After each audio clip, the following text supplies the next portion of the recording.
Now, hundreds of Twitter employees have resigned overnight, as Elon Musk has now locked out staff to avoid sabotage. Whole lot of weird stuff's going on at Twitter right now. Whole lot of stuff going on. And so this is from an email Musk had sent. Going forward, to build a breakthrough Twitter 2.0 and succeed in an increasingly competitive world, we will need to be extremely hardcore. This will mean working long hours at high intensity. Only exceptional performance will constitute a passing grade. Well, a whole lot of people didn't want to do that. So a bunch of people quit. A bunch of people kind of raged quit, sure. Now, again, kind of funny, because, again, it's a private company, and Twitter kind of just runs itself for the most part. Sure, there's probably some maintenance here and there, but very little. Very little. So a lot of people that might have this idea like, oh my God, how's he going to keep it going? You don't need people to keep it going. It's code. It's just running. You need people to change the code. You need people to enhance the code. But also one of the other things that happens with people is they're oftentimes the ones that are doing shenanigans in the background, that are maybe banning certain people's accounts, that certain things might be still happening that shouldn't, or maybe that was never part of the plan. Again, I don't care about Twitter at all. I still wonder, my big question in my mind, I guess in the big picture, is Truth Social came on. Truth Social really was supposed to become, or is supposed to be, the truth platform. Twitter was always a propaganda tool. So what happens to it's always been a big question in my mind. Does Twitter survive this and then Truth has competition? Competition's great, so groovy if that's the case. I'm totally cool with that. Doesn't matter. Doesn't change my life at all. Or was Musk always supposed to kind of bring Twitter down and expose the reality of what's behind Twitter? Don't know, right? And who knows? Could be some weird thing in the middle, but a lot of people very upset about what's going on at Twitter. One kind of funny post, and I might have to explain it to some that don't get it, but Elon Musk says, how do you make a small fortune in social media? Start out with a large one, which means, how do you make a small fortune? Well, you start with a large fortune, waste a bunch of it on buying a Truth Social platform. Now you have a small fortune. Kind of funny. Kind of funny. Sort of making fun of himself to a degree. Now, Elon Musk was trolling some of his haters, tweeting en masse that Twitter is dead. A lot of people are talking about Twitter's dead and all sorts of funny memes. Don't really care, like I said. I mean, you can find them anywhere online. But where I thought it was funny was when Twitter started responding back, or Elon Musk started responding back. And he even says down here, this was on the 17th, he goes, and we just hit another all-time high in Twitter usage, laughing out loud. Let that sink in. And so, yeah, what do people mean when they say Twitter is going to shut down? Doesn't it kind of run itself? I feel like engineers are for changes, not to just keep it running. I also don't know anything. Hey, at Elon Musk, want to do a Twitter Spaces with me? I'm confused. And Twitter says the best, or Musk says, it's kind of funny, I keep calling him Twitter. Musk says the best people are staying, so I'm not super worried. Help us, Ligman Johnson. You're our only hope. Right? Like, he's just having fun with all these people. Watching the woke tweet endlessly about how sight is dead is ironic, says Ian Miles Chung. Chung? I don't know. Elon haters are absolutely insane. I mean, what is happening? People are losing their ever-loving minds on this, and it's comical to me. I mean, honestly, like I said, I don't particularly care. I know a lot of people are like, oh, I want my Twitter account about, or I want Twitter back, or whatever the hell. And all the people on the left that are freaking out. Hey, it's a private company, guys. Musk can do whatever he wants. Right? I mean, it is. That's what you told all of us. And what's really funny is all these people that are on the left that are quitting, not just, working there, but people that are quitting the platform. And they're going to feel exactly like we all felt when we got kicked off the platform, right? Which is you have this void in your life that you once filled with this thing that you can't do anymore. And that's how they're going to feel. Because there's no other platforms. What are they going to hop on Truth? Join us. We'd love it. Come on aboard. Welcome aboard, we'll say. Now, the Dems want to weaponize the Federal Trade Commission against Musk. Deep State's in this all the way. They don't like the fact that he took down Twitter. That's the whole thing. He took control of Twitter. They wouldn't let him buy it. Then they said he had to buy it. Then they said you couldn't buy it. Now he's actually bought it. And now they want to investigate him for buying it. It's his company. He can fire people if he wants. I mean, as long as he's not, doing it, breaking any of the, the key rules. So you can't fire people because of race, color, creed, right? Like, I mean, all the stuff like that. But, in California, it's a at will state. You can quit at will and you can fire at will. You can literally fire someone because you don't like them. It's hard and you might get sued and you might lose. But ultimately, so multiple Democrat senators wrote to the Federal Trade Commission Thursday demanding an investigation into Twitter following Tesla's CEO Elon Musk's purchase. The letter comes after Treasury Secretary Janet Yellen said Tuesday there was no basis for an investigation into Musk's purchase of the social media site by the Committee on Foreign Investments in the United States, despite comments from President Biden on November 9th that the deal was worthy of being looked at, based on the over $1.9 billion investment from a holding company largely owned by Prince Al-Walid bin Talal bin Abdulaziz of Saudi Arabia. I wish he had more names in there. I felt like I was on a roll almost. Yeah. So there's a Saudi that owns a piece of this, and they're like, well, you got to look into it. And again, remember, part of this is Biden's pissed off at the Saudis. The Saudis didn't do what Biden wanted to do. The Saudis also, if you remember, did the sword dance with Trump. The Saudis are not on board with the deep state. The Saudis are on board with the world movement. So Biden's pissed. They don't like that. Well, in recent weeks, and I've got another story talking about it. In recent weeks, Twitter's new chief executive officer, Elon Musk, has taken alarming steps that have undermined the integrity and safety of the platform and announced new features despite clear warnings those changes would be abused for fraud, scams, and dangerous impersonations. This is what Senator Richard Blumenthal of Connecticut has written to the Federal Trade Commission chairwoman, Lena Khan. Twitter's executives have dismissed key staff, scaled back internal privacy reviews, and forced engineers to take on legal liabilities for new changes, preventing managers and staff tasked with overseeing safety and legal compliance from the reviewing of product updates. They don't like how the deep state's been cut out of the loop. The board that used to run Twitter no longer runs Twitter. The deep state's done. Period. And they're freaking out about it. Freaking out about it. Now, Dan Scavino apparently had his Twitter suspended today, or yesterday. Recently, November 17th, he posted, so yesterday, I guess. Late at night, it seems. His account is suspended. Dan Scavino Jr. No more tweeting. Probably because, again, they're afraid of whatever, but again, who's behind it? Is it Musk? Did someone do this? And Musk's like, oh, Lord, like, who's doing this? So, again, not sure. Not sure what the plan is, not sure what the deal is. But Dan Scavino Jr. got dropped. Now, Elon Musk tweeted out, what should Twitter do next? Someone said, bring back Alex Jones. And he's like, no. Not going to do it. So, still losing people, and Alex Jones is like the extreme, probably, right? I don't know. There's a couple people that, yeah, he was the first. Pushed everything. Yeah. Now, Glenn Greenwald shared something phenomenal with us.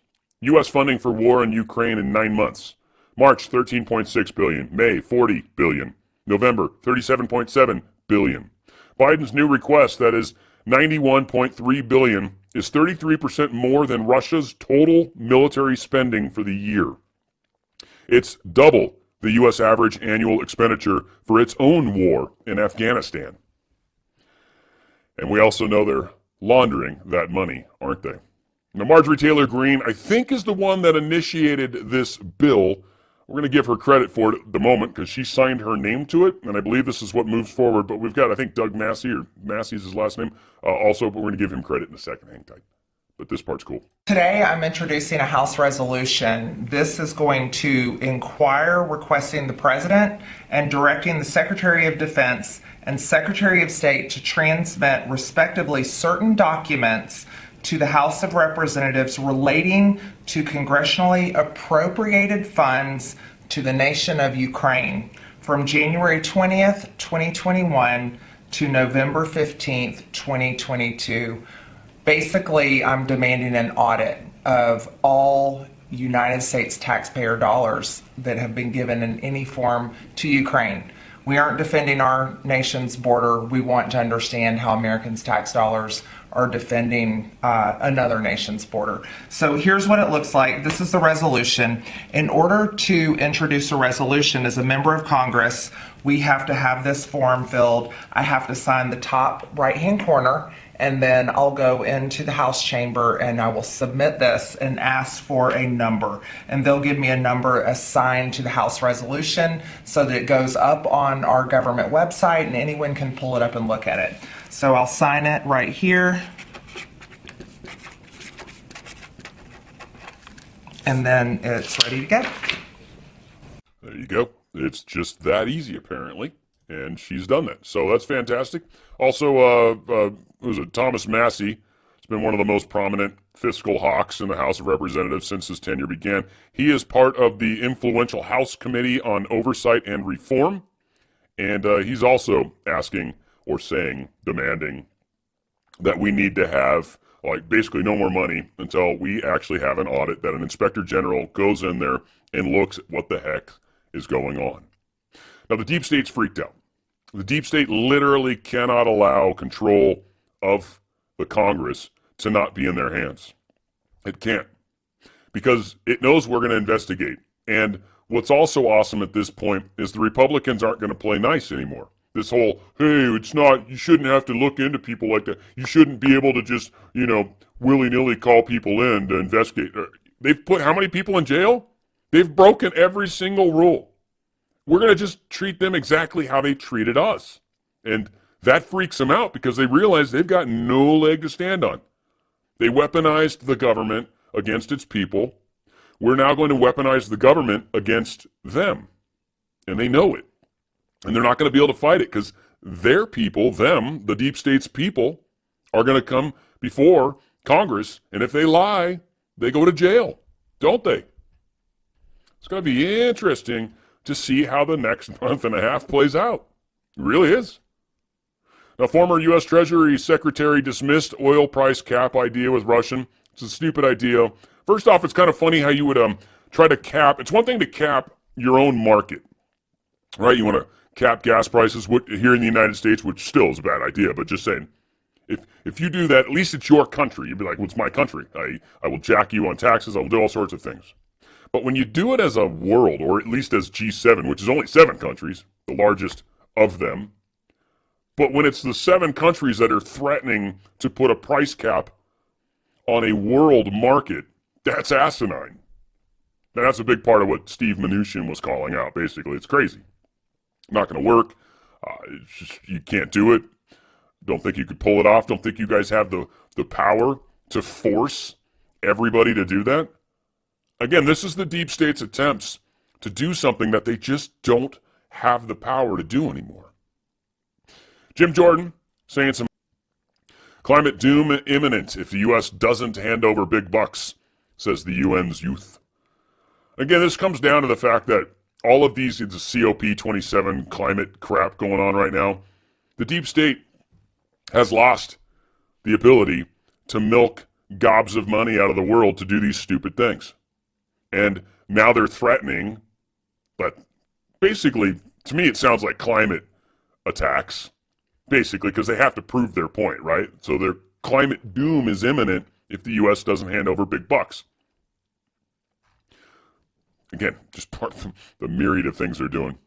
Missile fired on Friday by North Korea, which would be today, by the way, the 18th. Fired by North Korea, had sufficient range to reach the U.S. mainland. Yep, it did. Absolutely. Capable of flying as far as 15,000 kilometers. Definitely far enough to hit the mainland of the United States. Not just like Alaska, but they literally could hit, California.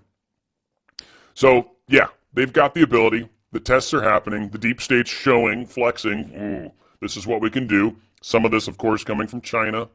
The tech for sure, but in a large extent. I know Russia's also involved, whatever.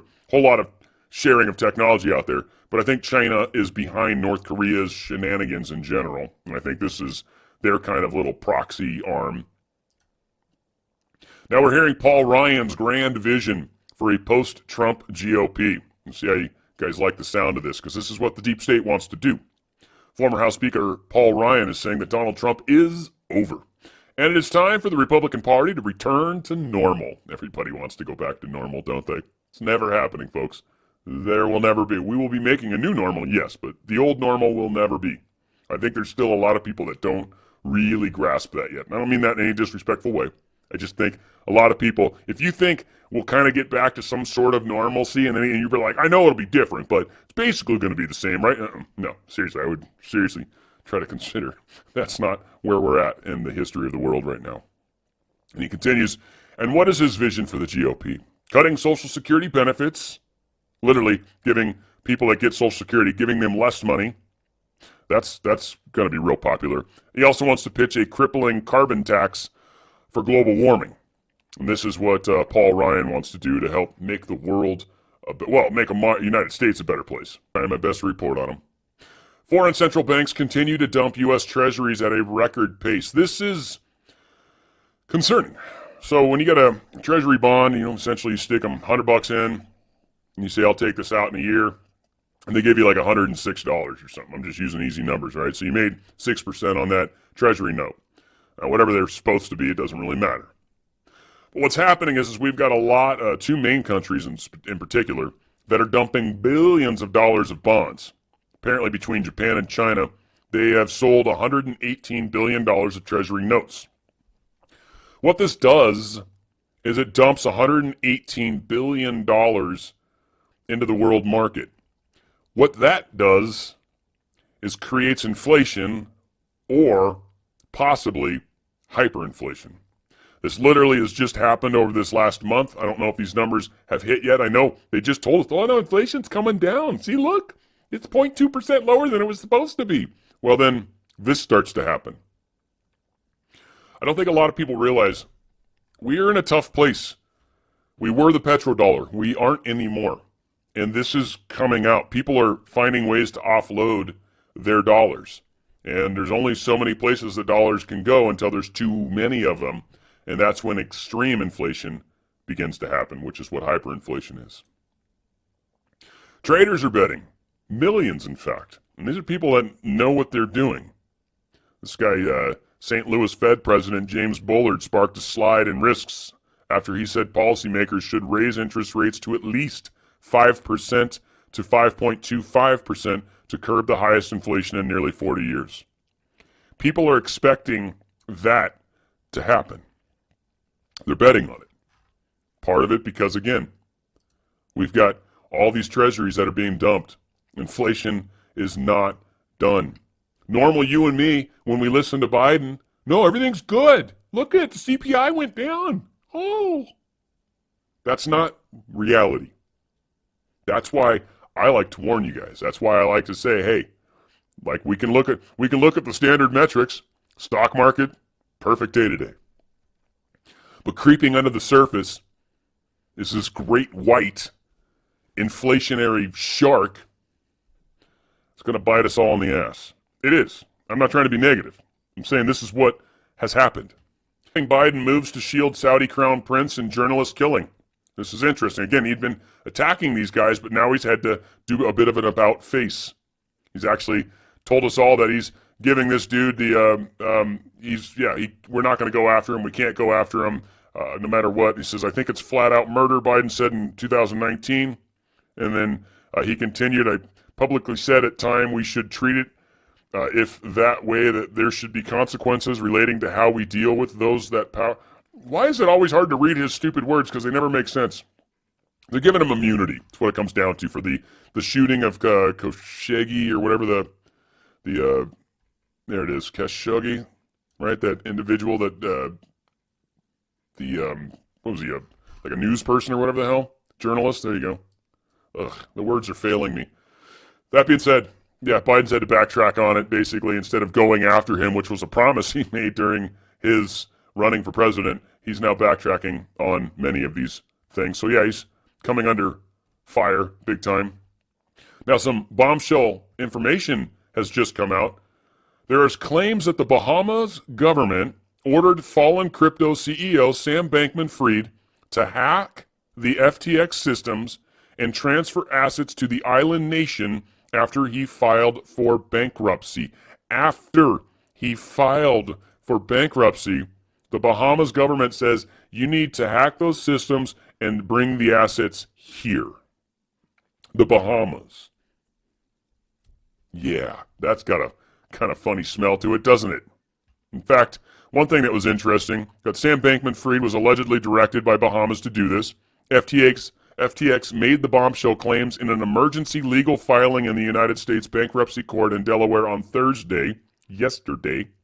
Bankman-Fried was accused of hacking FTX systems to transfer digital assets to Bahamas government while he was effectively in custody. SEC Chair Gary Gensler, remember that name, is now under scrutiny over his failure to prevent the implosion of FTX. The crypto platform's new CEO, John J. Ray III, what a great sounding name, John J. Ray. John J. Ray III. Hey, John J. Ray. That is a cool name. He is a veteran lawyer guiding the company through this bankruptcy. He said the situation at FTX was unprecedented. I said that yesterday, but still. Now, what's interesting is Gary Gensler. It's awesome in this particular case. All you need to do is just read the headline. This is weird. Secretary or SEC Chair and Hillary campaign CFO Gary Gensler taught at MIT with the father of FTX girlfriend Caroline Ellison, gave FTX favorable status. Wasn't that strange? So not only was he on top of the SEC and made a very poor choice, but he was actually in bed with these guys, it seems. That's allegedly. I don't know. This is the information that's floating around right now, though.